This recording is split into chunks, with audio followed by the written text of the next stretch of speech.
Well, I started tailing off, which is bundling papers when they come off the printing press, working for my uncle, who ran a company in Menlo Park. One of my first jobs was melting lead pigs for linotype machines, and that left you scarred up. And that was, you did it in a little room that was hotter than hell, and you left your hands all scarred up from pouring lead pigs.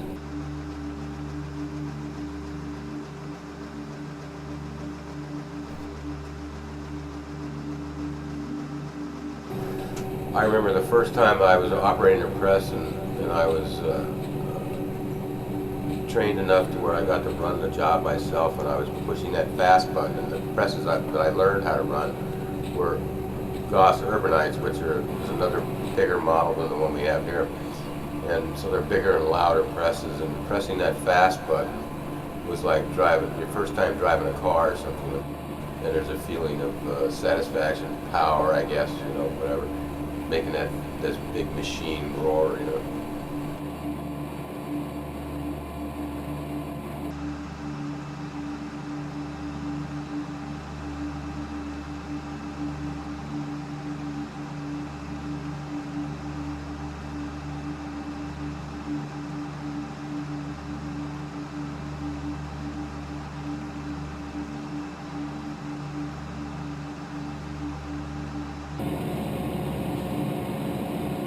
We have Gauss community presses. They range in age from late 70s to the newest 4-higher printing tower we have was bought 3 years ago.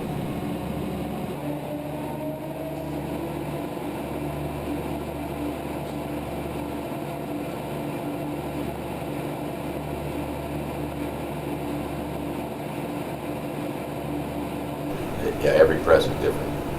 Every press has its own learning curve. Basically, if we need a pressman, what we generally do is, okay, come work for a week and we'll check you out and see what's going on before I even put them on the payroll. And I can't tell you how many times we've had people that are well recommended, ran presses, same kind of presses, quote unquote, in other shops, got here and could not produce anything.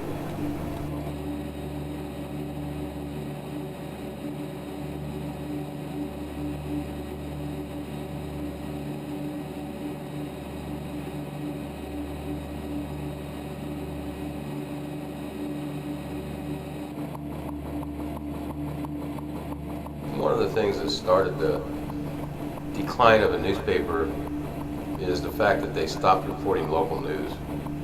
What justifies printing more pages in a newspaper, thus putting more news in the newspaper, and being able to cover more local stories, is the amount of advertising. They can't print more pages unless the advertising justifies it. So if the advertising doesn't justify it, they can't print more pages. They got to drop news stories. The first thing they're going to drop is the local stuff.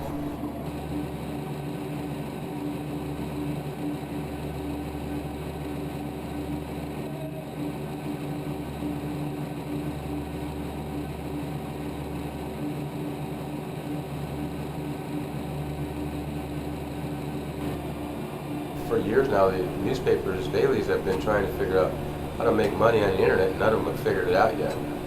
The way the internet most directly affected the newspaper business, in my opinion, is through classified ads like Craigslist and things like that, eBay, where people could sell things online, individuals, because the newspapers used to make a lot of money on classified ads, and now if you look at a newspaper, there's not that many classified ads in it. It used to be the only way you had of selling something before the internet, obviously.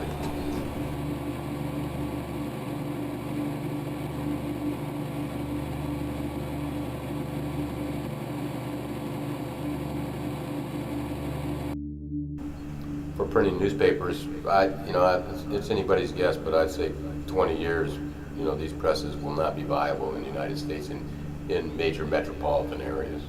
The used printing presses that get sold, that come out of the United States, where people have replaced them with newer, more modern printing presses, end up getting sold in Mexico and South America, Latin America, India. They don't remain alive for a long time.